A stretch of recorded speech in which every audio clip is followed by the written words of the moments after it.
Hello guys, welcome to my channel.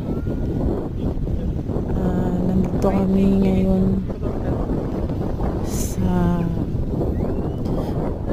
Huayrit Kite. Nanonood kami ng kite surfing. Napakagaling nila guys. Ang lakas ng hangin dito. Sobrang lakas pero na-enjoy talaga namin manood. Ang ganda nila tingnan. Napaka energetic ng ginawa nila.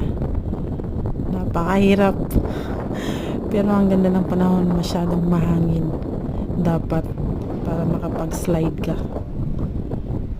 Ang galing nila guys, siguro mga European sila, pero ang galing talaga ng sports na to. Dito lang to sa Huayrit Kite.